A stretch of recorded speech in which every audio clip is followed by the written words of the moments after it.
February 14, 1981 அன்னைக்கு ஒரு young women ஒரு ஆர்ம்டு கேங்கோட பமாயின்ற வில்லேஜுக்கு போனாங்க. அன்னைக்கு வேலண்டைன்ஸ் டேவா இருந்தாலும் பூலான் தேவி காதலை தேடி போல பழி வாங்குறதுக்காக போனாங்க. சில மாசத்துக்கு முன்னாடி தான் இந்த வில்லேஜ்ல இருக்கிற உயர் ஜாதியினர்ல அவங்கள கடத்தி பல நாட்களா கொடுமை பண்ணியிருக்காங்க. அப்புறம் அவங்கள தவறான முறையில வன்கொடுமை பண்ணது மட்டும் இல்லாம அவங்களோட லவ்வரே கொண்டுறாங்க. பழி வாங்கி ஆகணும்னு நினைச்ச பூலான் தேவி ஒரு கேங்கை திரட்டிட்டு அந்த வில்லேஜுக்கு போறாங்க. பூலான் தேவியும் கண்ணை காமிச்சு அந்த வில்லேஜ்ல இருக்கிற ஆண்கள் எல்லாத்தையுமே தனியா கூட்டிட்டு வராங்க. டோட்டலா 22 பேரு. அந்த 22 ஆண்களையுமே ஒரு நதியோரமா கண்ணை கட்டி கூட்டிட்டு வந்து கோல்டு பிளட்டடா கொல்றாங்க. உத்தரப்பிரதேசோட ஹிஸ்டரியிலேயே இதுதான் மோஸ்ட் வைலண்டான கிரைமா இருந்திருக்கு. பமாயின்ற வில்லேஜ்ல இருந்த பெரும்பகுதியான ஆண்களுமே கொல்லப்படுறாங்க. அந்த டைம்ல இந்த படுகொலை இந்தியா முழுக்க ரொம்ப வைரலான நியூஸா மாறுது. உத்தரப்பிரதேஷ் மொத்தமுமே பூலான் தேவின்ற ஒரே ஒரு பேரை கேட்டு அலறி ஓடினாங்க. இவ்வளோ ஒரு வைலண்டான கிரைம் பண்ணால் ரொம்ப பவர்ஃபுல்லா தானே இருந்திருப்பாங்க. பட் பூலான் தேவி அந்த ஸ்டீரியோ டைப்பே உடைச்சாங்க. குட்டையா ஒல்லியான உடம்போடு இருக்கிற ஒரு பெண், அவங்களுக்கு படிப்பு இல்ல, ரொம்ப வறுமையான குடும்பத்துல இருக்கிறவங்க. பட் அவங்க ஒரு பெரிய கேங்கே லீடரா இருந்திருக்காங்க. அவங்க கேஸ்ட் சிஸ்டம்க்கு எதிராக கேள்வி எழுப்பினாங்க, எக்கச்சக்கமான ஏழைங்களுக்கு ஹெல்ப் பண்ணாங்க, பெண்களோட உரிமைக்காகவும் போராடினாங்க. அவங்க கேங் கொள்ளையடிக்கும் போதும் ஆட்களை கடத்தும் போதும் உயர் சாதியினரை தான் தனியா டார்கெட் பண்ணியிருக்காங்க. இதனாலேயே தலித் மக்கள் மத்தியில பூலான் தேவிக்கு ஒரு ராபின்ஹுட் இமேஜ் ஃபார்ம் ஆகுது. ஆனா இந்த இமேஜுக்கு இன்னொரு பக்கமும் இருக்கு. அதை அவங்களே டைம் மேகசின்ல டிஸ்கிரைப் பண்ணியிருக்காங்க. எப்படி ஒரு சைல்டு பிரைடா இருந்து இவங்க இந்தியாவோட மோஸ்ட் வாண்டட் கிரிமினலா மாறினாங்க. அதுக்கப்புறம் இந்தியாவோட மோஸ்ட் பாப்புலர் பொலிட்டிஷியன்லயும் ஒருத்தரா இருந்தாங்க. பூலான் தேவியோட ஸ்டோரி எங்க ஆரம்பிக்குது எங்க முடியுதுன்னு யாருனாலுமே ப்ராப்பரா கெஸ் பண்ண முடியாது. ஏன்னா இந்த பெண்ணா எப்படி எல்லாம் பண்ணிருக்காங்கன்னு சொல்லி நமக்கே ஷாக் ஆகும். வீடியோக்குள்ள போறதுக்கு முன்னாடி இந்த மாதிரியான கிரைம் கேசஸ்லாம் உங்களுக்கு பிடிக்கும்னா வீடியோவை லைக் பண்ணிட்டு சேனலை சப்ஸ்கிரைப் பண்ணி பெல் ஐக்கானை பிரஸ் பண்ணிக்கோங்க. ஏன்னா அப்பதான் அந்த மாதிரியான வீடியோஸ்லாம் உங்களுக்கு வரும். பூலான் தேவி பிறக்கிறதுக்கு கொஞ்சம் வருஷம் முன்னாடியே அவங்களோட குடும்பத்துக்கு ஏகப்பட்ட கொடுமைகள் இழைக்கப்பட்டுச்சு. அதை எதிர்த்து போராடி அவங்களோட லைஃபை டெடிகேட் பண்ற அளவுக்கு அவங்களோட பிரச்சனை இருந்துச்சு. பூலான் தேவியோட ஃபேமிலி ஒரு லோவர் கேஸ்ட சேர்ந்தவங்க. பூலான் தேவியோட அப்பா டிவிடியனுமே ஒரு ஏழை விவசாயியா தான் இருந்திருக்காரு. அவங்களுக்கு ஒரு அண்ணன் இருந்திருக்கான், பெஹரிலால், நல்லா படிச்ச ஒரு பையன். பூலான் தேவியோட தாத்தா இறந்தப்போ பூலான் தேவியோட அப்பாக்கே ரொம்ப சின்ன வயசா தான் இருந்திருக்கு. சோ பூலான் தேவியோட அப்பாக்கே அவரோட சொந்த அண்ணனோட பேராசை எந்த அளவுக்கு போகும் ஐடியாவே இல்லாம தான் இருந்தாரு. சோ எப்பவும் போல அவர் ஃபேமிலியோட இடத்துல விவசாயம் பண்ணிட்டு இருந்திருக்காரு. பட் பூலான் தேவியோட பெரியப்பா கவர்மெண்ட் அபிஷியல்ஸ்க்குலாம் காசை கொடுத்து மொத்த சொத்தையும் தான் பேர்ல மாத்திக்கிறாரு. பூலான் தேவியோட அப்பாவுக்கும் அவங்க ஃபேமிலிக்குமே எதுவுமே கிடைக்க முடியாத மாதிரி ஆக்கிடுறாரு. பூலான் தேவியோட அப்பாவுக்கு ஒரு 19-20 வயசு ஆகும்போது தான் புரியுது தன்னோட அண்ணன் எவ்வளவு பெரிய துரோகம் பண்ணியிருக்கான்னு சொல்லி. கிட்டத்தட்ட பூலான் தேவியோட தாத்தா கிட்ட 40 ஏக்கர் நிலம் இருந்திருக்கு. அது இல்லாம 2 மாடி வீடு இருந்திருக்கு. இதுல எதுவுமே அவருக்கு கிடைக்கல. சோ சொத்தை கேட்டு பூலான் தேவியோட அப்பா போராட்டம் பண்றாரு. போராட்டம் பண்ணதுக்காகவே பெரியப்பாவும் அவரோட பையனும் சேர்ந்து இவங்கள ஃபேமிலியோட வீட்டை விட்டு வெளியே அனுப்பிச்சிடுறாங்க. இவங்க எல்லாருமே வில்லேஜ் அவுட்டர்ல ஒரு சின்ன குடிசையில தங்கிட்டு இருந்திருக்காங்க. தம்பி ஏன் ஒதுக்கி வைக்கிறீங்கன்னு சொல்லி பஹ்ரீன்லால்ட்ட கேட்டப்போ அவன் என் தம்பியே இல்ல, அவன் என் வீட்டுல வேலை பார்த்த ஜஸ்ட் ஒரு வேலைக்காரன் தான் சொல்லிடுறாரு பஹ்ரீன்லால். சோ டிவிடியன் கிராம பஞ்சாயத்துக்கிட்ட ஹெல்ப் கேட்கிறாரு, யூஸ்லெஸ். கோர்ட்டுக்கு போறாரு, பட் லாயருக்கு அவரால் பணம் செலவு பண்ண முடியல. எந்த பக்கம் டிவிடியன் போய் கம்ப்ளைண்ட் பண்ணாலுமே அவங்களோட அண்ணன் பெஹ்ரீன்லால் அங்க போய் லஞ்சத்தை கொடுத்து அவருக்கு எந்த பிரச்சனையுமே வராத மாதிரி பாத்துக்கிறாரு. அது மட்டும் இல்லாம டிவிடியன் அவங்களோட ஃபேமிலியோட இடத்துல பண்ண விவசாய கிராப்ஸ் எல்லாத்தையுமே அவரோட அண்ணனே திருடிட்டு இருந்தாரு. சரி, வேற ஒரு இடத்துக்கு போய் குத்தைக்கு எடுத்து வேலை பார்த்துட்டு இருந்தா கூட அங்கேயுமே போய் அவங்க விளைய வச்ச பயிரெல்லாம் திருடிட்டு இருந்தாரு அவங்களோட அண்ணன் பெஹ்ரீன்லால். இப்படி இவ்வளோ பிரச்சனை போயிட்டு இருக்கிற டைம்ல தான் டிவிடியனுக்கு பிறந்தாங்க பூலான் தேவி. அவங்க பிறந்த டைம்ல அவங்களோட ஃபேமிலி நதிக்கரைக்கு பக்கத்துல இருந்த ஒரு குடிசையில தான் வாழ்ந்திருக்காங்க. அது மட்டும் இல்லாம அவங்க பிறந்த கிராமம் கூட அவ்வளோ ஒரு பாப்புலரான இடம் இல்ல. அங்க வாழ்ந்துட்டு இருந்த மக்களே கம்மிதான். மேப்ல கூட வராத இடம் அது. டிவிடியனுக்கு மொத்தமா 6 குழந்தைகள் பிறக்குது. அதுல 2வது குழந்தை தான் பூலான் தேவி. பூலான் தேவின்ற நேம் அப்படியே டிரான்ஸ்லேட் பண்ணா பூத்து குலுங்கும் தெய்வம்னு அர்த்தம். சின்ன வயசுல இருந்தே தன்னோட குடும்பம் அனுபவிக்கிற ஒரு பெரிய அநியாயத்தை பார்த்து பூலான் தேவியோட மனசுல ஒரு பெரிய இம்பாக்ட் ஆயிருக்கு. அவங்க எந்த அளவுக்கு ஒரு கடுமையான வறுமையில இருந்தாங்கன்னா அவங்க அப்பா அம்மா 2 பேருமே ஒரு நாள் முழுக்க வேலை செய்வாங்க. பட் வேலையை முடிச்சுட்டு வீட்டுக்கு வரும்போது அவங்க எல்லாருமே சேர்ந்து ஒரு வேளை தான் சாப்பிடுவாங்க. பூலாந்தேவிக்கு 10 வயசு ஆகும்போது அவங்களோட அம்மாவை அடிக்கடி நச்சரிக்க ஆரம்பிச்சிட்டாங்க. நம்ம கிட்ட இருந்து பெரியப்பா அபகரிச்ச நிலத்தை நான் பார்த்தே ஆகணும், அங்க என்ன கூட்டிட்டு போங்கன்னு சொல்லி. தயக்கத்தோட பூலாந்தேவியோட அம்மா அந்த இடத்துக்கு அவங்களை கூட்டிட்டு போயிருக்காங்க. அந்த டைம்லயே பூலாந்தேவி ஆக்ஷன்ல இறங்கிட்டாங்க. அப்ப அந்த தோட்டத்துல விளைய வச்ச சுண்டல் எல்லாத்தையுமே பூலாந்தேவியும் பூலாந்தேவியோட அக்காவும் எடுக்கிறாங்க. பூலாந்தேவி அநியாயத்துக்கு எதிராக நின்னது அதுதான் ஃபர்ஸ்ட் டைம். பட் அதோட விளைவுகள் ரொம்ப மோசமா இருந்துச்சு. பூலாந்தேவி ஃபார்முக்கு போனப்போ பூலாந்தேவியோட பெரியப்பா பையன் மகதீனுக்கும் அவங்களுக்குமே ஒரு பெரிய சண்டை உண்டாகுது. இந்த விஷயம் சம்பந்தமா கிராமத்தோட பஞ்சாயத்துலாம் கூடுது. அந்த பஞ்சாயத்திலே பூலாந்தேவியோட அம்மா அப்பாவை போட்டு அடி அடின்னு அடிச்சிருக்காங்க. பூலாந்தேவியோட அம்மா அதை பத்தி என்ன சொல்லியிருக்காங்கன்னா, எங்க உடம்புல இருக்கிற ஒவ்வொரு எலும்பையும் முறிக்கிற அளவுக்கு அவங்க போட்டு அடி அடின்னு எங்களை அடிச்சாங்கன்னு சொல்லியிருக்காங்க. இதுக்கப்புறம் அந்த வில்லேஜ்ல இருக்கக்கூடாதுன்னு சொல்லி பூலாந்தேவியோட அம்மா டிவிடியன் கிட்ட கெஞ்சி கேட்கறாங்க, நம்ம ஃபேமிலியா சேர்ந்து வேற ஒரு இடத்துக்கு போயிடலாம், அதுக்கு முன்னாடி ஃபர்ஸ்டா நம்மளோட 6 குழந்தைகளுக்குமே கல்யாணம் பண்ணி வைக்கலாம்னு சொல்லி முடிவு பண்றாங்க. ஸோ பூலாந்தேவியோட அக்காவா இருந்த ருக்மிணிக்கு தான் ஃபர்ஸ்டா கல்யாணம் பண்றாங்க. அப்போ பூலாந்தேவியோட பெரியப்பா பூலாந்தேவியோட அக்கா கல்யாணத்தை நிறுத்த எவ்வளோ ட்ரை பண்ணியுமே பூலாந்தேவியோட அக்கா ருக்மிணி கல்யாணம் சக்சஸ்ஃபுல்லா நடக்குது. அடுத்து 2வது குழந்தையா இருக்கிற பூலாந்தேவிக்கு தான் கல்யாணம் பண்ணலாம்னு சொல்லி முடிவு பண்ணாங்க. அப்ப பூலாந்தேவிக்கு ஜஸ்ட் 11 வயசு தான் ஆச்சு. ஸோ பூலாந்தேவிய புட்டிலால்னு ஒருத்தருக்கு கல்யாணம் பண்ணி வைக்கிறாங்க. புட்டிலாலுக்கு 31 வயசு ஆச்சு. இவங்க 2 பேர்த்துக்குமே இடையில 20 வருஷம் கேப் இருந்திருக்கு. ஜஸ்ட் 11 வயசுல 31 வயசு ஆன கல்யாணம் பண்ணியிருக்காங்க. ஸோ அந்த கல்யாணத்தை அப்பவே பூலாந்தேவியோட அம்மா எதிர்த்திருக்காங்க. பட் பூலாந்தேவியோட அப்பா என்ன நினைச்சிருக்காருன்னா, பூலாந்தேவி ரொம்ப திமிரா இருக்கிறதுனால அவங்களை அடக்கிறதுக்கு ஒரு ஸ்ட்ராங்கான பர்சன் வேணும்னு சொல்லி நினைச்சிருக்காரு. ஸோ அவங்க 2 பேரும் பேசி ஒரு காம்ப்ரமைஸ்க்கு வந்தாங்க. கல்யாணம் ஆகி 3 வருஷம் வரைக்கும் பூலாந்தேவி அவங்க கிட்டதான் இருக்கணும்னு சொல்லி அதுக்கப்புறம் தான் மருமகனோட வீட்டுக்கு அனுப்பலாம்னு சொல்லி பிளான் பண்ணியிருக்காங்க. இந்த அக்ரிமெண்ட்லாம் இருந்தும் கல்யாணம் ஆகி 3 மாசத்துல பூலாந்தேவியை புட்டிலாலோட வீட்டுக்கு அனுப்பிச்சிடுறாங்க பூலாந்தேவி ஃபேமிலி. ஏன்னா புட்டிலால் 3 வருஷமா வெயிட் பண்றதுக்கு நிறைய டௌரி கேட்டிருக்காரு. அது மட்டும் இல்லாம இந்த கல்யாணத்தை கேன்சல் பண்ணிடுவேன்னு சொல்லி மிரட்டி இருக்காரு. இதுதான் பூலாந்தேவியோட பயங்கரமான அனுபவத்துக்கு ஆரம்பமா இருந்துச்சு. பூலாந்தேவி இது சம்பந்தமா அவங்களோட டைரியில் எழுதியிருக்காங்க, ஹஸ்பண்ட்னா அதோட அர்த்தமே எனக்கு புரியல, என்ன கல்யாணம் பண்ண ஒரு ஆளு டெய்லி என்கிட்ட தப்பாதான் நடந்துட்டு இருந்திருக்கான், ஃபோர்ஸ் பண்ணி என் கூட பிசிக்கலா இருந்திருக்கான்லாம் சொல்லியிருக்காங்க. அந்த டைம்ல நான் கத்தி கூச்சலிட்டு இருக்கேன். பட் என்னோட பயம் அவனோட கோபத்தை தூண்டி இருக்கு, என்னை போட்டு அடி அடின்னு அடிப்பான்னு சொல்லியிருக்காங்க. வீட்டுக்கு வெளியே கட்டி வச்சிருக்கிற ஒரு அனிமல் மாதிரி தான் என்ன நடத்துவான். பூலாந்தேவி கிட்ட தவறா நடந்துகிட்டது மட்டும் இல்லாம பூலாந்தேவியை தவறான இடத்துல எல்லாம் தொட்டு ஏன் இன்னும் நீ ஒரு வயசான பொண்ணு மாதிரியே ஆகலன்னு சொல்லி கேட்டிருக்கான். பூலாந்தேவி அவங்களோட புருஷனை ஒரு பொம்பளை பொறுக்கிய தான் பார்த்திருக்காங்க. பட் கொஞ்ச நாள்லயே இன்னொரு உண்மை தெரிய வருது. பூலாந்தேவி புட்டிலால் கூட இருந்தப்பெல்லாம் ரொம்ப பயத்திலே இருந்திருக்காங்க. இதனாலே அவங்களுக்கு அடிக்கடி உடம்பு சரியில்லாம போயிட்டு இருந்திருக்கு. அப்படி உடம்பு சரியில்லாம போயிட்டு இருந்த டைம்ல பூலாந்தேவிக்கு 14 வயசு ஆயிருக்கு. புட்டிலால் இதுக்கப்புறம் இவன் நமக்கு வேணான்னு சொல்லி முடிவு பண்ணிடுறான். அவன் பூலாந்தேவியோட பொருட்கள் எல்லாம் பேக் பண்ணி அவங்களோட அப்பா வீட்டுக்கே அனுப்பிச்சிடுறான். அப்புறம் அவங்களோட அப்பா அம்மா வழக்கம் போல அந்த பீரியட்ல இருந்து அப்பா அம்மா மாதிரி குடும்பத்தோட மானம் போயிடுச்சு, மரியாதை போயிடுச்சுன்னு ஒப்பாரி வைக்க ஆரம்பிச்சிருக்காங்க. சோ பூலாந்தேவியை ஃபோர்ஸ் பண்ணி புட்டிலால் கிட்டே திரும்ப அனுப்பிச்சிடுறாங்க. பட் பூலாந்தேவி திரும்பி போறதுக்கு முன்னாடி புட்டிலால் இன்னொரு பொண்ணை கல்யாணம் பண்ணிடுறான். அந்த பொண்ணுக்கு பூலாந்தேவியை பார்த்தாலே பிடிக்காம இருந்துச்சு. அடுத்த 3 வருஷத்துக்கு புட்டிலாலும் புதுசா கல்யாணம் பண்ணிட்டு வந்த பொண்ணும் ஒரு கப்பிள்ஸ் மாதிரி வாழ்ந்துட்டு இருந்திருக்காங்க.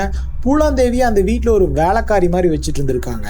எடுபடி வேலை வாங்குறது, ஆடு மாடை பாக்குறது, விவசாயம் பாக்குறது அப்படின்னு சொல்லி பூலாந்தேவி ஒரு கொத்தடிமை மாதிரி வச்சுட்டு இருந்திருக்காங்க. அப்புறம் பூலாந்தேவிக்கு 17 வயசு ஆனதுக்கு அப்புறம் பூலாந்தேவி கூட இருக்கிற தொடர்பை முடிச்சுக்கலான்னு முடிவு பண்ணா புட்டிலால். ஸோ ஜமுனான்னு ஒரு இடத்துக்கு அவங்களை கூட்டிட்டு போய் அப்படியே அவங்களை விட்டுட்டு ஓடிடுறான். இதுதான் பூலாந்தேவியோட மேரேஜ் முடிவுக்கு வந்த கதை. அந்த காலத்துல ஒரு பெண் தனியா வாழ்ந்துட்டு இருந்தா அது ஏகப்பட்ட அவமரியாதையை அவங்களோட குடும்பத்துக்கு கொடுத்துட்டு இருந்துச்சு. ஸோ பூலாந்தேவிக்கே தன்னோட மனசுல ஒரு தாழ்வு மனப்பான்மை உண்டாகுது. நம்ம இப்படி பண்ணி நம்மளோட குடும்பத்தோட மானத்தை கெடுத்துட்டோமே, பேசாம நம்மளோட வாழ்க்கையை முடிச்சுக்கலான்னு கூட அவங்களோட மனசுல ஒரு எண்ணம் எல்லாம் தோண்டிட்டு இருந்திருக்கு. பட் என்னதான் பூலாந்தேவிக்கு அந்த மாதிரி தோணினாலும் உள்ளுக்குள்ள பூலாந்தேவி ஒரு ரொம்ப தைரியமான பெண். ஸோ பூலாந்தேவி தன்னோட அப்பா கூட வேலைக்கு போக ஆரம்பிச்சாங்க. அவரோட சொத்து பிரச்சனையுமே கையில் எடுத்தாங்க. பூலாந்தேவி இந்த கேஸை திறமையா ஹேண்டில் பண்ணி அலகாபாத்ல இருக்கிற ஒரு ஹை கோர்ட்டுக்கே எடுத்துட்டு போறாங்க. அந்த பெரிய சிட்டில பூலாந்தேவியோட பெரியப்பாவான பெஹ்ரின்லாலுக்கும் அவரோட பையனுக்கும் பெருசா எந்த இன்ஃபுளுன்ஸுமே இல்ல. சோ முதல் முறையா இந்த கேஸ் நியாயமா நடக்க போகுதுன்ற ஒரு நம்பிக்கை வந்துச்சு. இந்த விஷயத்தால பெஹ்ரின்லாலும் அவரோட பையனும் கடுமையான கோபம் அடைஞ்சாங்க. சோ 1979ல ஒரு துரதிருஷ்டவசமான காலை வேளையில பூலாந்தேவியோட அப்பா வழக்கம் போல அவர் மெயின்டைன் பண்ணிட்டு இருந்த ஃபார்முக்கு போயிருக்காரு. அங்க பார்த்தா அவரோட மொத்த கிராப்ஸையுமே டிஸ்ட்ராய் பண்ணியிருக்காங்க. ஸோ எப்படி அசுரன்ல ஸ்டார்டிங் ஸ்டீன்ல மஞ்சு வாரியரும் தீஜேவும் சண்டை போடுவாங்களோ அதே தான் இங்கேயும் நடந்திருக்கு. பூலாந்தேவி இந்த நாச வேலைக்கெல்லாம் காரணமா இருந்த அவங்களோட பெரியப்பா பையன் மேல ஒரு கல் எடுத்து வீசியிருக்காங்க. பெரியப்பா பையனும் கம்ப்ளைண்ட் பண்ணிடுறான். பூலாந்தேவி அரெஸ்ட் பண்றாங்க. பூலாந்தேவியை போலீஸ் ஸ்டேஷன்ல என்னென்னமோ சொல்லி திட்டி இருக்காங்க. நீ உன்னோட குடும்பத்துக்கே ஒரு அவமானத்தை தேடி தந்துட்ட, நீ யாருக்குமே அடங்க மாட்டியா, இதனாலதான் உன்னோட புருஷன் உன்னை விட்டுட்டு போயிட்டான், மத்தவங்களுக்கு மரியாதையே தரமாட்டியான்னு ஏகப்பட்ட விஷயத்த கேட்டிருக்கானுங்க. பூலாந்தேவியோட அப்பா ஃப்ரெண்டு பெயில ரெடி பண்ற வரைக்கும் பூலாந்தேவி 1 மாசமா ஜெயிலே தான் இருந்திருக்காங்க. ஜெயில இருந்த போது போலீஸ் எல்லாருமே சேர்ந்து பூலாந்தேவியை பாலியல் வன்கொடுமை பண்ணியிருக்காங்க. பூலாந்தேவி கிட்ட ஜெயில இருந்து அந்த விஷயத்தை பத்தி கேட்டப்போ அவங்க ரொம்ப பயந்து போய் ரொம்ப மோசமான கண்டிஷன்ஸ்ல ஒரு அனாதை மாதிரி ஃபீல் பண்ணிட்டு இருந்ததா சொல்லியிருக்காங்க. பூலாந்தேவிய அந்த போலீஸ் ஸ்டேஷன்ல இருந்த எல்லா போலீஸுமே பாலியல் வன்கொடுமை பண்ணியிருக்காங்க. இன்ஸ்பெக்டர் இருந்து கான்ஸ்டபிள் வரான்னு சொல்லப்படுது. அது மட்டும் இல்லாம அவங்கள போட்டு அடின்னு அடிச்சிருக்காங்க. பூலாந்தேவிக்கு பெயில் கிடைச்சது, ஃப்ரீ ஆயிடுறாங்க. பட் பூலாந்தேவியோட குடும்பம் கடன்ல மாட்டிக்கிச்சு. பூலாந்தேவியை பெயில் எடுக்கிறதுக்காக அவங்களோட குடும்பம் 20,000 ரூபாய் செலவு பண்ணியிருக்காங்க. இந்த டைம்ல நம்ம அதை கால்குலேட் பண்ணி பார்த்தோம்னா ஒரு 4-5 லட்சமாவது வந்துடும். பூலாந்தேவியோட அப்பா அம்மாவுக்கு என்ன பண்றதுன்ற ஐடியாவே இல்லை. அவங்க கிட்ட இருந்த கொஞ்ச நெஞ்ச காசெல்லாம் சேர்த்து வச்சு பூலாந்தேவி அவங்களோட அக்கா வீட்டுக்கு அனுப்பிச்சிடுறாங்க. பட் அப்பையும் போலீஸ் விடல. பூலாந்தேவி ஏதோ ஒரு இடத்துக்கு போய் திருடிட்டு வந்ததை அவங்க மேல குற்றச்சாட்டு வச்சு பூலாந்தேவி அரெஸ்ட் பண்றதுக்காக அவங்களோட அக்கா ருக்மிணி வீட்டுக்கு போலீஸ் வந்தாங்க. திருட்டு நடந்ததா சொன்ன டைம்ல பூலாந்தேவி தன்னோட அக்கா கூட ஒரு ஹாஸ்பிட்டல் இருந்ததா சொல்லி ஒரு லெட்டரே கொடுத்திருக்காங்க. பட் அது பூலாந்தேவிக்கு பெருசா உதவல. அந்த கிராம மக்களும் போலீஸுமே பூலாந்தேவிக்கு முழுசா எதிரா மாறி இருந்தாங்க. முன்னாடி அவளை கொடுமைப்படுத்தின அதே போலீஸ் ஆபீசர்ஸ் தான் அவளை இப்பயும் அடிச்சாங்க. அவங்க அப்பா அம்மா முன்னாடியே இந்த டைம் அடிக்கிறாங்க. மறுபடியும் பூலாந்தேவியை விடுவிக்கிறதுக்காக பூலாந்தேவியோட அப்பா அம்மா போலீஸ்க்கு லஞ்சம் கொடுக்கறாங்க. கடைசியா பூலாந்தேவி திரும்ப வீட்டுக்கு வந்துடுறாங்க. பட் அவங்களோட கஷ்டம் அங்க முடியல. பூலாந்தேவி வீட்டுல தூங்கிட்டு இருக்கும்போது சுமார் 25 பேர் அத்துமீறி வீட்டுக்குள்ள நுழைஞ்சு பூலாந்தேவியை கத்தி முனையில கடத்துறாங்க. பூலாந்தேவியும் வேற வழியே இல்லாம அவங்க கூட போறாங்க. அந்த முதல் சில நாட்கள் பூலாந்தேவி அந்த 25 மெம்பர் இருக்கிற கேங்ல இருக்கும்போது அவங்களை எந்நேரமும் கட்டி போட்டுதான் வச்சிருந்தாங்க. அவங்கள வெறுங்காலோடைய தான் எல்லா இடத்துக்கும் கூட்டிட்டு போனாங்க. அவங்கள ஒவ்வொரு இடமா கேம்ப் போட்டு கூட்டிட்டு போயிட்டே இருந்தாங்க. அப்புறம் பூலாந்தேவியோட ஃபேமிலி கிட்ட பூலாந்தேவியை கொன்னுருவோன்னு நிறைய மிரட்டல் லெட்டர்ஸ் எல்லாம் எழுதியிருக்காங்க. அந்த கேங்கோட லீடரா இருந்தது பாபு சிங் குர்ஜான்ற ஆளு. கொஞ்சம் கூட இறக்கமே இல்லாத மிருகத்தனமான ஒரு ஆள் அவன். அந்த கேங் பூலாந்தேவி கடத்தினதுல இருந்தே அந்த கேங்கோட லீடரா இருந்த பாபு சிங் குர்ஜார் பூலாந்தேவி கிட்ட தப்பா நடந்துகிட்டே தான் இருந்திருக்கான்.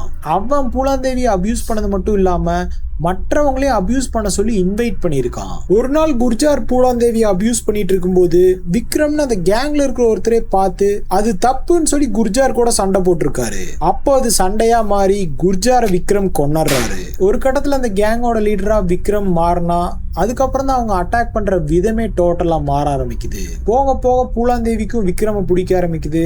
அட்லீஸ்ட் விக்ரம் கூட இருக்கிறப்போ கொஞ்சம் சேஃபாவது ஃபீல் பண்ணிருக்காங்க. விக்ரம் பூலாந்தேவிக்கு கொள்ளையர்களோட டெக்னிக்ஸ் எல்லாம் கத்து கொடுத்துட்டு இருந்திருக்கான். எப்படி வெப்பன்ஸ் யூஸ் பண்றது, எப்படி குதிரை எடுத்துட்டு டக்குன்னு அந்த இடத்தை விட்டு தப்பிக்கிறது. இந்த டைம்ல பூலாந்தேவியோட ஃபேமிலி போலீஸ் கிட்ட போய் தன்னோட பொண்ணு கடத்தப்பட்ட விஷயத்த சொல்றாங்க. பட் எந்த பயனும் இல்ல. போலீஸ் வழக்கம் போல எந்த ஆக்ஷனுமே எடுக்கல. விக்ரம் ஒரு வயலண்டான ஆளா இருந்தாலும் பூலாந்தேவியை ரொம்ப அன்பா பாத்துக்கிட்டான். பூலாந்தேவியோட ஃபேமிலியை மிரட்டுறதுக்காக பூலாந்தேவியை கடத்திட்டு வந்தாங்க. பட் பூலாந்தேவியை இப்ப அந்த கேங்ல ஒரு மெம்பரா மாறிட்டாங்க. இந்த கேங்கோட வேலை எல்லாமே ஹைவேஸ்ல வர்ற வண்டியில இருந்து டக்கால்ட்டி அடிக்கிறது, வண்டியை மறிச்சு அவங்க கிட்ட இருக்கிற பொருள் எல்லாத்தையுமே அபகரிக்கிறது. இவங்க ஒரு திருட்டு கும்பலா இருந்திருக்காங்க. இதுக்கிடையில பூலாந்தேவிக்கும் விக்ரமுக்கும் இடையில ஒரு லவ் மலருது. அந்த கேங்கோட லீடரா இருந்த பாபு குஜார் மேல் ஜாதி சேர்ந்தவனா இருந்திருக்கான். ஆனா விக்ரம் பூலாந்தேவி எல்லாம் தலித் மக்களா இருந்திருக்காங்க. சோ டக்கால்ட்டி பண்ணிட்டு இருந்த அந்த கேங்லயே ஒரு ஜாதி பிரிவு இருந்திருக்கு. அவங்க பணக்காரனா ஹையர் கேஸ்ட்ல உள்ளவங்க எல்லாம் டார்கெட் பண்ணி அவங்க கிட்ட இருந்து பணத்தை எல்லாம் எடுத்து அதெல்லாம் ஏழைங்களுக்கு கொடுத்திருக்காங்க. கிட்டத்தட்ட இந்த கேங் ஒரு கிரிமினல் திருட்டு கேங்கா இருந்தாலுமே ஒரு ராபின்ஹுட் மாதிரி வாழ்ந்துட்டு இருந்திருக்கானுங்க. தலித் மக்கள் வாழ்ந்த கிராமத்துல இந்த கேங்ல ஏகப்பட்ட உதவிகள்லாம் பண்ணிட்டு இருந்திருக்காங்க. அதனாலே அந்த கிராம மக்களுக்கு எல்லாம் விக்ரம் ரொம்ப பிடிச்சிருந்துச்சு. விக்ரம் பெண்களையும் பெரியவங்களையும் மதிச்சான். ஆல்கஹால் குடிக்க மாட்டான். அவனுக்கு எந்த கெட்ட பழக்கமுமே இல்ல. காசு, தங்கம், வேல்யூபிளான ஐட்டம் இது எல்லாமே அந்த கிராம மக்களுக்கு எல்லாம் கொடுத்திருக்கான். அப்புறம் இந்த கேங்கோட ஆபரேஷன்ஸ் எல்லாம் கொஞ்சம் கொஞ்சமா எக்ஸ்பேண்ட் ஆக ஆரம்பிக்குது. விக்ரம், பூலாந்தேவி அப்புறம் மிச்ச கேங் மெம்பர்ஸ் எல்லாம் சேர்ந்து கமர்ஷியல் வெஹிக்கிள்ஸ் ஹைஜாக் பண்ண ஆரம்பிச்சாங்க. அப்புறம் பெரிய பெரிய தொழிலதிபர்கள்லாம் மிரட்டி பணம் வாங்குறது, கடத்தல் பண்றது மூலியமா பணம் வாங்குறதுன்னு எல்லா கிரிமினல் ஆக்டிவிட்டிஸும் பண்ணிட்டு இருந்திருக்காங்க. ஒரு கட்டத்துல இந்த மாதிரி டகால்ட்டி பண்ணிட்டு போகும்போதெல்லாம் விக்ரம் அந்த கமர்ஷியல் வெஹிக்கிள்குள்ள அவனோட பேரையும் பூலாந்தேவியோட பேரையும் எழுத ஆரம்பிச்சான். சோ அந்த கேங்குக்கு போலீஸ் மேல சுத்தமா பயமே இல்லாத மாதிரி ஆயிடுச்சு. கொஞ்சம் கொஞ்சமா இந்த கேங்கோட செயல்கள்லாம் நியூஸ் பேப்பர்லயே வர ஆரம்பிச்சிருது. பட் அப்பயுமே இந்த கேங்க்கு எந்த பிரச்சனையுமே இல்ல. போலீஸ் கம்ப்ளீட்லி இன்காம்பிட்டண்டா இருந்திருக்காங்க. இந்த கேங்கோட ஆக்டிவிட்டிஸ் எல்லாமே நல்லா தான் போயிட்டு இருந்திருக்கு. அப்பதான் புதுசா 2 பேர் இந்த கேங்குள்ள உள்ள வந்திருக்காங்க. ஸ்ரீராம்ன்ற ஒருத்தரும் அவனோட தம்பியான லால்ராம்ன்ற இன்னொருத்தனும். அவங்க 2 பேருமே விக்ரம் கேங்ல சேர்ந்ததுல இருந்தே நல்ல திறமையான ஆட்களாக தான் இருந்தாங்க. பட் அன்பார்ச்சுனேட்லி போலீஸ்ல மாட்டிக்கிறாங்க. அந்த டைம்ல அந்த 2 பிரதர்ஸ் இடையிலையும் விக்ரம் இடையிலையும் நிறைய பிரச்சனைகள்லாம் வந்துட்டு இருந்திருக்கு. அவங்க 2 பேருமே ஜெயில போனதுக்கு அப்புறம் அவங்களோட குடும்பத்தை விக்ரம் பார்க்கவே இல்லைன்னு சொல்லி அவங்க 2 பேரும் குற்றம் சாட்டி இருக்காங்க. அப்புறம் அவங்க இந்த கேங்ல திரும்ப போய் சேரும்போது அந்த கேங்கோட டைனாமிக்ஸ் எல்லாமே டோட்டலா மாறி இருக்கு. ஸ்ரீராமும் லால்ராமும் ரொம்ப ஆதிக்கம் செலுத்தணும்னு சொல்லி ட்ரை பண்றாங்க. அப்பவே பூலாந்தேவிக்கு இவங்க 2 பேர் மேலயுமே சந்தேகம் இருந்துச்சு. இவங்க 2 பேர் மூலியமா விக்ரமோட உயிருக்கு ஏதாவது ஆபத்து வந்துருமோன்னு சொல்லி இந்த விஷயத்த பூலாந்தேவி விக்ரம் கிட்ட போய் சொல்லும் போது விக்ரம் அந்த விஷயத்தை பெருசா எடுத்துக்கல, ஃப்ரீயா விடுன்னு சொல்லி விட்டுறான். அந்த டைம்ல தான் பூலாந்தேவியும் விக்ரமும் பூலாந்தேவியோட எக்ஸ் ஹஸ்பண்ட் இருந்த கிராம பக்கத்துல டிராவல் பண்ணிட்டு இருந்தாங்க. பூலாந்தேவி அப்ப தன்னோட எக்ஸ் ஹஸ்பண்டா இருந்த புட்டிலால் மேல ரிவெஞ்ச் எடுக்கணும்னு சொல்லி முடிவு பண்றாங்க. நேரா புட்டிலாலோட வீட்டுக்கு போய் புட்டிலாலையும் அவனோட ஒய்ஃபையும் அடிச்சு இழுத்துட்டு வந்து ஒரு போலீஸ் ஸ்டேஷனுக்கு முன்னாடியே கொல்லலாம்னு சொல்லி ட்ரை பண்றாங்க. பட் பூலாந்தேவிக்கு அவங்கள அடிச்சு இழுத்துட்டு போகும்போது இடையில மனசு மாறிடுது. அவங்கள ஒரு கம்பத்துல கட்டி வச்சு அடின்னு அடிச்சுட்டு இந்த மாதிரி இவங்களை அடிச்சு கொடுமைப்படுத்தினது பூலாந்தேவி தான் அப்படின்னு சொல்லி ஒரு நோட் அங்க வச்சுட்டு பூலாந்தேவி அந்த இடத்த விட்டு போயிடுறாங்க. அப்புறம் விக்ரமோட கேங்குள்ளேயே சில குளறுபடிகள்லாம் நடக்குது. ஸ்ரீராமும் லால்ராமும் போலீஸ் கிட்ட மாட்டிக்கிட்டு அவங்க கிட்ட இருந்து தப்பிச்சதா தகவல் வருது. அவங்களுக்கு விக்ரமோட ஹெல்ப் வேணும்னு ஒரு தகவல் வருது. அப்போ விக்ரமும் அவங்களுக்கு ஹெல்ப் பண்ணி அவங்கள தப்பிக்க வைக்கிறான். பட் ஸ்ரீராமும் லால்ராமும் திரும்ப அந்த கேங்குள்ள சேர்ந்ததுக்கு அப்புறம் ஏகப்பட்ட பிரச்சனைகள் வந்திருக்கு. அவங்க 2 பேருமே கேங்ல இருந்த மெம்பர்ஸ் எல்லாம் தங்களோட பர்சனல் விஷயத்துக்காக யூஸ் பண்ண ஆரம்பிச்சாங்க. கை அமுத்தி விடு, கால் அமுத்தி விடு, எடுபிடி வேலை பண்றது அப்படின்னு வேலை வாங்க ஆரம்பிச்சாங்க. அப்புறம் இந்த விஷயத்தெல்லாம் விக்ரம் தட்டி கேட்டதுக்கு அப்புறம் விக்ரம் எப்படியாவது கொலை பண்ணிட்டு ஸ்ரீராமும் லால்ராமும் இந்த கேங்கை டேக் ஓவர் பண்ணலாம்னு சொல்லி பிளான் பண்ணாங்க. ஃபர்ஸ்ட் விக்ரம் அந்த 2 பிரதர்ஸுமே கொல்ல ட்ரை பண்றாங்க. பட் ஃபார்ச்சுனேட்லி விக்ரம் தப்பிச்சிடுறாரு. போலீஸ் தேடிட்டு இருக்கும்போது கூட விக்ரம சேஃபா ஒரு ஹாஸ்பிட்டல கொண்டு வந்து சேர்த்திடுறாங்க பூலாந்தேவி. பட் அந்த ஹாஸ்பிட்டலுக்குள்ள வச்சே திரும்ப அந்த 2 பிரதர்ஸும் விக்ரம் அட்டாக் பண்றாங்க. இந்த டைம் மிஸ் ஆகல, விக்ரம் இறந்துடுறாரு. பூலாந்தேவியும் அந்த பிரதர்ஸ் கடத்துறாங்க. பூலாந்தேவியை பமாயின்ற ஒரு வில்லேஜுக்கு கூட்டிட்டு போய் ஒரு குடிசையில அடைச்சிடுறாங்க. அடுத்த 3 வாரத்துக்கு பூலாந்தேவிக்கு சொல்ல முடியாத கொடுமைகள்லாம் நடந்திருக்கு. அங்க பல பேர் பூலாந்தேவியை வன்கொடுமை பண்ணியிருக்காங்க.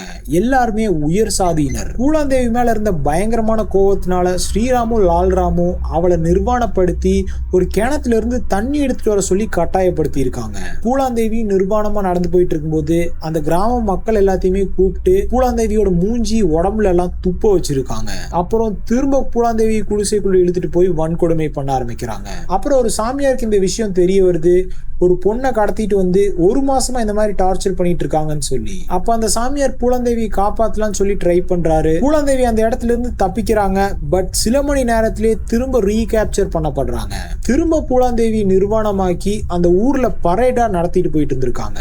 அப்போ பல பேர் பூலாந்தேவி தப்பா தொடுறது, அபியூஸ் பண்றது, துப்புறது, அடிக்கிறது எல்லாமே பண்ணிட்டு இருந்திருக்கானுங்க. அப்போ பூலாந்தேவி அடைச்சு வச்சிருக்கும் போது பூலாந்தேவிக்கு நடந்துட்டு இருக்கிற கொடுமையெல்லாம் பார்த்து பாவப்பட்டு சிவஸ்வரூப்ன்ற ஒரு ஆள் பூலாந்தேவியை ஃப்ரீ பண்றாரு. அப்போ பூலாந்தேவி மான்சிங்ன்ற ஒரு ரவுடியை போய் மீட் பண்றாங்க.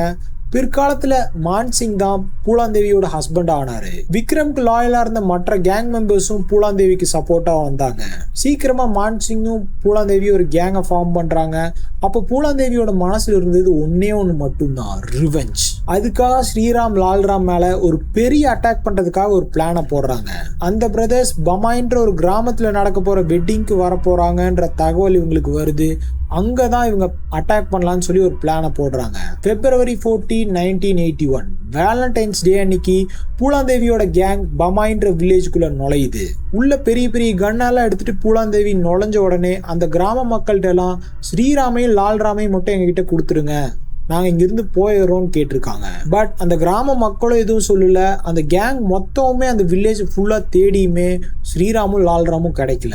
அதுக்கப்புறம் தான் பூலாந்தேவிக்கு தெரிய வருது அந்த வில்லேஜர்ல யாரோ ஒருத்தர் அவங்க 2 பேரையும் அலர்ட் பண்ணி தப்பிக்க வச்சிட்டாருன்னு சொல்லி. பூலாந்தேவிக்கு வெறி அடங்கல, எப்படியாவது ரிவெஞ்ச் எடுத்தாகணும், ரத்தத்தை பார்த்தே ஆகணும்ன்ற வெறியில அந்த வில்லேஜ்ல இருந்த எல்லா ஆண்களையுமே கன் பாயிண்ட்ல தனியா கூட்டிட்டு வந்து ஜமுனா ரிவருக்கு நடுவில் நிக்க வச்சு தலைக்கு பின்னாடியே ஷூட் பண்ணி கொல்றாங்க. கிட்டத்தட்ட 22 பேர் அப்படி கொல்லப்படுறாங்க. இதுதான் பமாய் மசக்கர்னு சொல்லப்படுது. வழக்கமா ஆதிக்க ஜாதி மக்கள் தான் தலித் இந்த மாதிரி மேசக்கர் பண்ணுவாங்க. பட் இந்தியாவோட ஹிஸ்டரியிலேயே இந்த டைம் தான் இது ஆப்போசிட்டா நடந்திருக்கு. அதுவும் குட்டையா ஒல்லியா இருக்கிற ஒரு பெண்ணால் நடந்திருக்கு. இந்த நியூஸ் ஸ்டேட், நேஷனல், இன்டர்நேஷனல் எல்லா லெவலுக்கும் வைரலா ஸ்ப்ரெட் ஆகுது. ஆதிக்க ஜாதி மக்கள்லாம் பயங்கரமா கொந்தளிக்கிறாங்க, இந்த மாதிரி எங்களோட ஜாதி மக்கள் இப்படி பண்ணிட்டீங்களேன்னு சொல்லி. இந்தியாவோட மோஸ்ட் வாண்டட் கிரிமினல் ஆகிறாங்க Phoolan Devi. At the same time ஆதிக்க ஜாதி மக்களோட கொடுமைகளை அனுபவிச்ச தலித்துக்கு பூலாந்தேவி ஒரு பெரிய ஹீரோ மாதிரி தெரிஞ்சிருக்காங்க. அப்புறம் பூலாந்தேவி கண்டுபிடிக்க நடத்தின முயற்சியில ஏகப்பட்ட பேர் கொல்லப்பட்டாங்க. கிட்டத்தட்ட வீரப்பனை கண்டுபிடிக்க நடந்த கதை தான் இது. வீரப்பனை கண்டுபிடிக்கிறதுக்காக எப்படி பொதுமக்கள் எல்லாம் போலீஸ் டார்ச்சர் பண்ணாங்களோ அதே தான் இங்கேயும் பண்றாங்க. பூலாந்தேவியை கண்டுபிடிக்கிறதுக்காக தலித் கிராம மக்கள் எல்லாம் கொஞ்சம் கூட மனித நேயம் பார்க்காம கொடுமைப்படுத்துறாங்க. பட் இவங்க என்ன பண்ணியுமே மக்களோட சப்போர்ட் இருக்கிறதுனால பூலாந்தேவி எதுவுமே பண்ண முடியல. இப்படி ஒரு பெரிய சம்பவத்தை பண்ணிட்டு போலீஸ்க்கே தண்ணி காட்டுறதுனால பூலாந்தேவியோட புகழ் தலித் மக்கள் கிட்ட நாடு முழுக்க போய் சேருது. கிட்டத்தட்ட அவங்க ஒரு லெஜெண்ட் மாதிரி மாறிட்டே வராங்க. பமாய் மசக்கரோட இம்பாக்ட் எவ்வளவு பெருசா இருந்துச்சுன்னா அந்த டைம்ல உத்தரப்பிரதேசோட சீஃப் மினிஸ்டரா இருந்த விபி சிங்கே ரிசைன் பண்ணாரு, பூலாந்தேவியை பிடிக்க முடியலன்னு சொல்லி. அது மட்டும் இல்லாம இந்த விஷயம் தீயா கொழுந்துட்டு எரியறதுனால அந்த டைம்ல பிரைம் மினிஸ்டரா இருந்த இந்திரா காந்தியே இந்த விஷயத்துல இன்வால்வ் ஆயிருக்காங்க. சப்போஸ் பூலாந்தேவியை நம்ம கண்டுபிடிச்சு என்கவுண்டர் பண்ணிட்டா தலித் மக்கள்லாம் நமக்கு எதிராக மாறிடுவாங்கன்னு பொலிட்டீஷியன்ஸ் எல்லாம் கால்குலேட் பண்ணாங்க. அதனால பூலாந்தேவியை சரண்டர் பண்ண வைக்கலாம்னு சொல்லி பேச்சுவார்த்தை எல்லாம் நடக்க ஆரம்பிக்குது. பல மாசங்களா இந்த பேச்சுவார்த்தை போகுது. அப்புறம் 1983ல மத்திய பிரதேஷ்ல ஒரு இடத்துல ஒரு பெரிய ஃபங்க்ஷன் நடத்தி அந்த ஃபங்க்ஷன்ல பூலாந்தேவி சரண்டர் ஆயிருக்காங்க. அது மட்டும் இல்லாம அவங்க பேச்சுவார்த்தை நடத்தினது படி எஸ்பி கிட்ட தான் சரண்டர் ஆவேன்னு சொல்லி சரண்டர் ஆயிருக்காங்க. அவங்க சரண்டர் ஆகிறப்போ ஆயிரக்கணக்கான மக்கள் அங்க இருந்ததா சொல்லப்படுது. குறிப்பா எல்லாருமே தாழ்த்தப்பட்டவர்களா தான் இருந்திருக்காங்க. பூலாந்தேவி சரண்டர் ஆகிறதுக்கு நிறைய டேர்ம்ஸ்ல வச்சிருக்காங்க. அவங்க ஆட்கள் யார் மேலேயுமே எந்த கேஸும் இருக்கக்கூடாது, அவங்க மேலேயும் எந்த கேஸும் இருக்கக்கூடாது, 8 வருஷம் மட்டும்தான் அவங்க ஜெயில இருப்பாங்க. இந்த கண்டிஷன்ஸ் எல்லாத்துக்குமே ஒத்துக்கிட்டு தான் பூலாந்தேவி சரண்டர் ஆகிறாங்க. கவர்மெண்ட்டுமே அந்த கண்டிஷன்ஸை ஹானர் பண்றேன்னு சொல்லிட்டு பூலாந்தேவி 8 வருஷமா வைக்கிறதுக்கு பதிலாக 11 வருஷம் ஜெயிலில் வச்சிடறாங்க. 11 வருஷம் கழிச்சு பூலாந்தேவி ஜெயில இருந்து வெளியே வந்ததுக்கு அப்புறம் ஒரு பெரிய பாலிட்டிஷியன் ஆகிறாங்க. எலெக்ஷன்ல நிக்கிறாங்க, நின்ன மாதிரி ஜெயிக்கவும் செய்யறாங்க. அப்புறம் பெண்களுக்கு எதிராக நடக்கிற கொடுமைகளுக்காக ஏகப்பட்ட போராட்டங்கள்லாம் பண்றாங்க. ஏழை மக்களுக்கு நடக்கிற கொடுமைகள், தலித்து மக்களுக்கு நடக்கிற கொடுமைகள், இந்த எல்லா பிரச்சனைகளுக்குமே ஆளா போய் நிக்கிறாங்க. 1998ல மட்டும் ஒரே ஒரு டைம் எலெக்ஷன்ல தோக்குறாங்க. பட் திரும்பவும் எம்பியா எலெக்ட் ஆகிறாங்க. பூலாந்தேவி எம்பியா இருந்து பண்ண விஷயங்கள், நிறைய விஷயங்கள் வரவேற்கப்படுது. அவங்க சைல்டு மேரேஜுக்கு எதிராகவும் தலித்தோட ரைட்ஸுக்கு எதிராகவும் ஸ்ட்ரிக்டா ஆக்ஷன் எடுத்துட்டு இருந்தாங்க. அப்புறம் பூலாந்தேவி எம்பியா இருக்கும்போது ஜூலை 25, 2001 அப்போ அவங்க லஞ்ச் எல்லாம் முடிச்சுட்டு டெல்லியில டிராவல் பண்ணிட்டு இருக்காங்க. கரெக்டா வீட்டுக்கு வந்து வெளியே நடந்து போயிட்டு இருக்கும்போது ஒரு கார்ல 3 பேர் முகமூடி அடிஞ்சு வந்து பூலாந்தேவியை ஷூட் பண்றாங்க.